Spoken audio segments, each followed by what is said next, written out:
Hey everybody, let's talk Portuguese.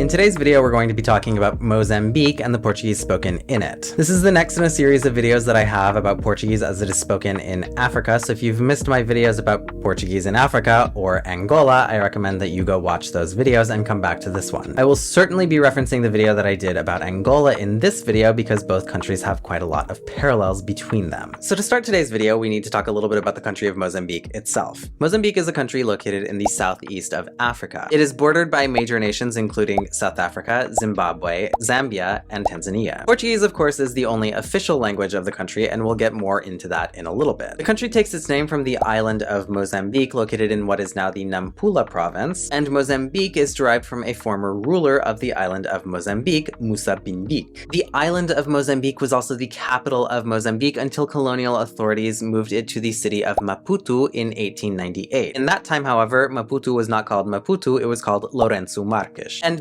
Mozambique is a fairly large country. To put its size into perspective, it is somewhat smaller than the state of Mato Grosso in Brazil, or if you put the US states of Texas and Louisiana together, or somewhat smaller than if you put France and Germany together. The population is growing very quickly, so while there was an official census done in 2017 indicating 28.8 million people living in the country, the population estimate at the time of making this video in 2024 is that of 34 million people. This places it just shy of the population of Angola. And indeed, Mozambique is the second largest Portuguese-speaking nation in Africa. Although Angola and Mozambique have shared colonial history and have many parallels between them because of it, Mozambique is a couple of decades behind Angola in the consolidation of Portuguese in the country. Despite being the only official language in the country, just under half of the population speaks Portuguese, or 47.4%. There is a very prominent demographic distinction between urban and rural populations in the country in general, but this also applies to Portuguese speakers. 77% of the urban population, centered largely around the capital city of Maputo, speaks Portuguese. However, only 31.7% of the rural population speaks Portuguese. There are a number of reasons for this, including the fact that many different ethnic groups come together and have to have a lingua franca in urban centers, whereas in rural areas, the regional native language prevails. There are also differences in access to education between urban centers and rural populations. Similarly to Angola, Mozambique is home to a number of different ethnicities, and as a result, a number of different regional languages that are spoken in it. There is no one predominant native language in the country, and this is in part why the Mozambican independence movement sought to keep Portuguese as the unifying national language and only official language in the country. In the northern regions of Mozambique, Makwa is the most widely spoken native language. In the southern regions of Mozambique, including the area where the capital is located, Tsonga is the more predominant native language. In order to understand the state of Portuguese in Mozambique, it is important to look at the colonial history of the country. Owing to its location on the Indian Ocean on the east coast of Africa, Mozambique was traditionally a touchstone for the Portuguese en route to India. As a Portuguese colony, Mozambique was also never a primary economic center. Other Portuguese colonies, such as those in India and Angola itself, were of much greater importance to the Portuguese Empire. In fact, by the end of the 1800s, as was fairly common among European colonial powers, much of Mozambique was run by companies. This situation would change leading into the early part of the 20th century, and especially with the Salazar regime, which sought to incorporate the Portuguese overseas colonies into the empire more deeply. As in Angola, there existed official legal segregation of the native populations and the settler populations that had integrated with them from European unassimilated settlers. In order for native populations to assimilate into full citizenship, it was required of them to speak Portuguese and have a formal education, among other factors. However, in a catch-22, access to education was severely limited for native populations. The Portuguese authorities also dedicated very few resources to educating the population of Mozambique, native or otherwise, until the end of official segregation in the 1960s. The independence movement of Mozambique therefore saw education and literacy as two important tools for spreading the Portuguese language and unifying the country. Since Portuguese was the only language shared across the entire country thanks to its colonial history, the independence movement saw Portuguese as a language that could serve as a sort of neutral lingua franca, avoiding the idea of one ethnic group asserting its dominance over any other. However, due to the status of Mozambique as a sort of secondary colony to Angola, Angola in terms of resources and access to education, the situation for Mozambique was even worse than that of Angola. Even today, Mozambique suffers from very high levels of illiteracy. There is also extreme inequality between men and women with regards to access to education and literacy. Nearly half of women versus just over a quarter of men in Mozambique are illiterate, leading to an overall illiteracy rate of 39%. Rural illiteracy is also significantly higher in Mozambique at around half of the population compared to 18% of the urban population. This has many implications for the situation of Portuguese in Mozambique. The population that speaks Portuguese in Mozambique is significantly lower than that of Angola. Only 47.4% of the population of Mozambique speaks Portuguese. Of that population, only 16.6% speaks it as their first language or natively, and yet again there is a wide divide between the urban and rural populations. 77% of the urban population versus 31.7% of the rural population speaks Portuguese in Mozambique. And it should come as no surprise that urban centers such as the capital of Maputo have a much higher proportion of Portuguese speakers. Some of the many reasons for this are increased access to education, the convergence of many different ethnic groups in one place, and so on. As is the case with Portuguese in Angola, the colonial legacy of the Portuguese in Mozambique is crucial for understanding the status of Portuguese in Mozambique today. So if in Angola we describe Angolan Portuguese as a variety that is emerging but has not yet crystallized into a formal national standard of Portuguese, the same is certainly true of Mozambique. The simple fact that most speakers of Portuguese in Mozambique are second language speakers inhibits a national variety from crystallizing. Simply put, there is a lack of a critical mass of native speakers for a national variety of Portuguese to be fully formalized. This is also reflected in the volume of studies that have been done into Mozambican Portuguese and its unique characteristics. Even compared with Angola, the amount of research done into Mozambican Portuguese is relatively scarce. That is not to say, however, that there has been no research done on Mozambican Portuguese and its unique characteristics and what the influences on it are, and many of the patterns that we observe in Mozambican Portuguese are very similar to the ones that we see in Angolan Portuguese, especially when we look at things like grammar. The reason for this is that the native Mozambican languages come from the Bantu language family. What this means is that many of those languages share grammatical features which are then reflected through the lens of speakers acquiring Portuguese as a second language. And so many of the grammatical features of Angolan Portuguese are also present in Mozambican Portuguese. This includes the interchangeability of the pronouns tu and você even within the same sentence by many speakers, as well as pronoun placement with a slight preference for procles or placing the pronoun before the verb in Mozambican Portuguese. Another tendency in parallel with Angolan Portuguese is the use of the preposition ang instead of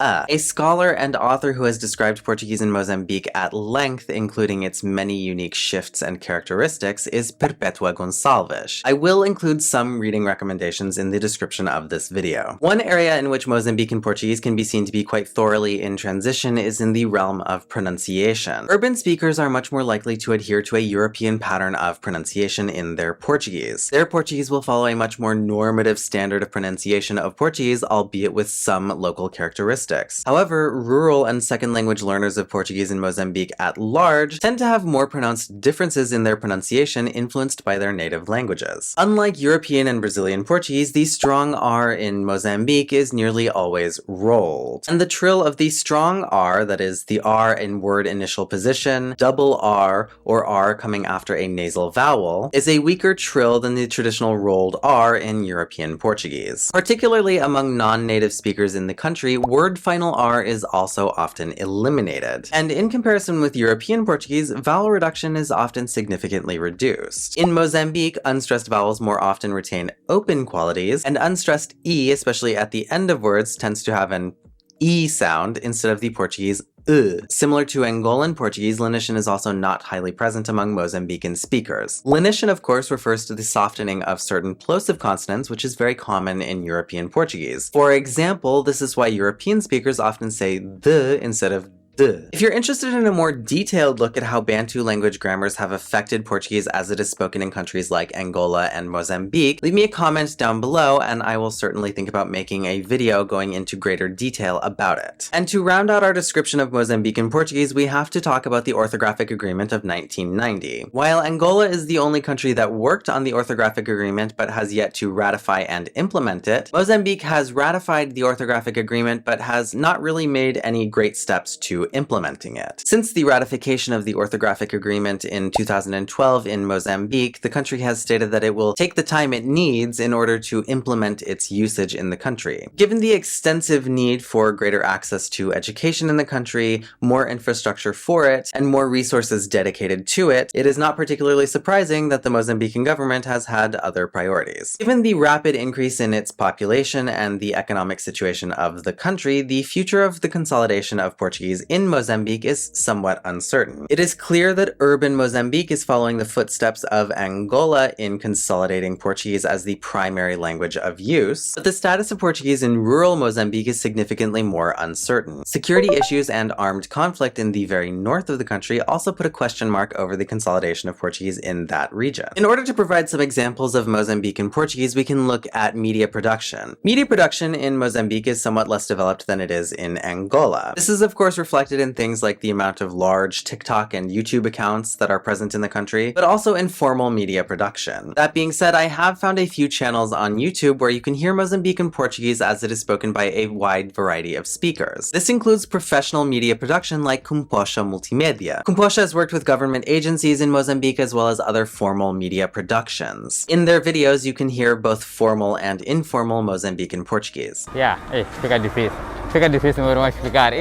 Não tem problema. Nós vamos explicar. O orçamento participativo, OP, é processo democrático de participação direta onde In a very similar capacity, there is the channel of video producer Josefa Josine. You can see videos on that channel made for both the Mozambican government as well as the national media, with things like documentaries and other types of reporting.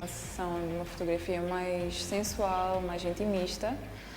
A Alix já explicou-me o que é que ela gostaria de ver, como é que gostaria de sentir, e vamos ver como é que vai correr. Vai correr bem, claro.